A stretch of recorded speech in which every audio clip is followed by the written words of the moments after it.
Atlético Madrid achou a maneira de jogar. Favorito, Paulo Vinícius. Como teria sido empate, por exemplo. O Barcelona precisar descobrir. Eu sempre fui maluco por camisa de futebol. Aí, quando eu comecei a viajar muito fazendo futebol, fazendo coberturas, eu normalmente comprava camisas. Aí um dia eu resolvi mudar um pouco, porque não dá para juntar uma paixão na outra.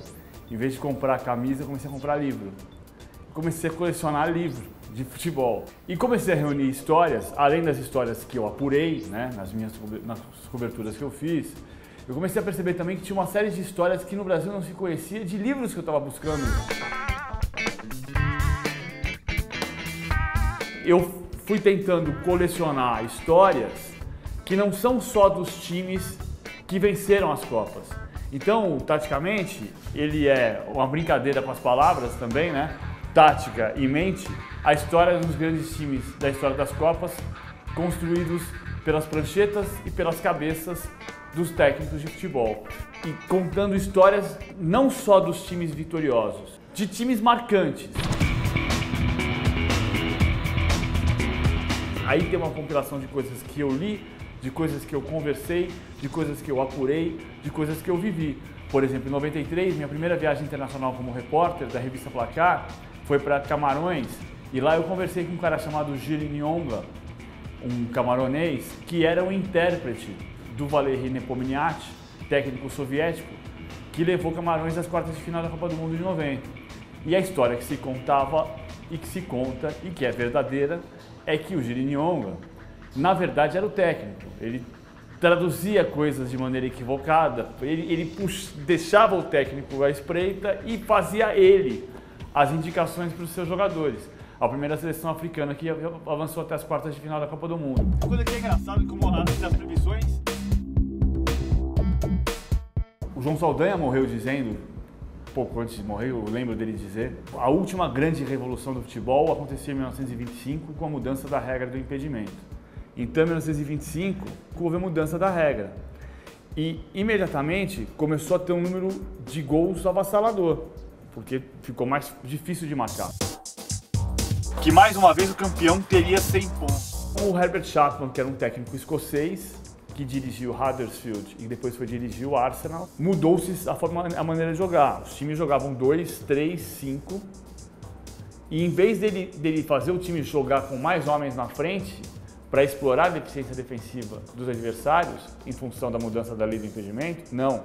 Ele puxou um dos três da linha média para a zaga. Então, em vez de jogar 2, 3, 5, ele passou a jogar 3, 2, 5.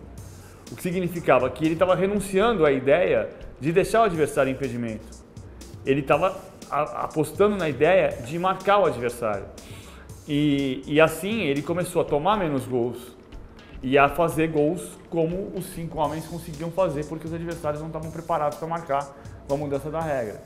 E isso fez o Arsenal do começo dos anos 30 ser o time mais marcante do mundo naquele período, o time que inventou o WM.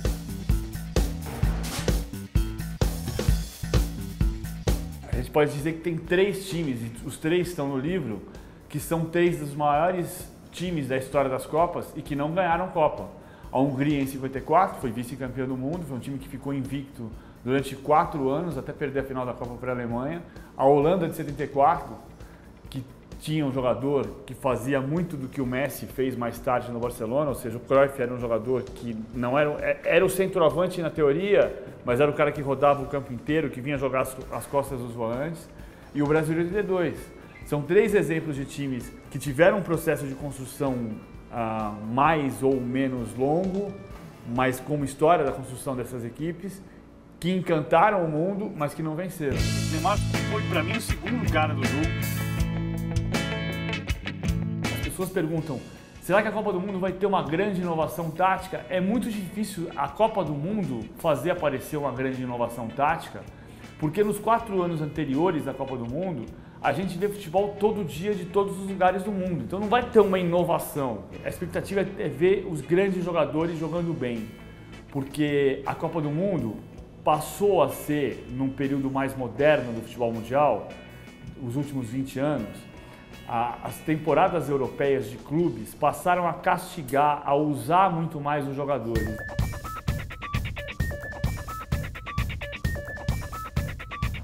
Mas assim, eu acho que no Brasil tem bons autores. Tem Marcos Eduardo Neves, que fez a biografia do Renato Gaúcho, do Leandro de Freitas, que está fazendo o Alex.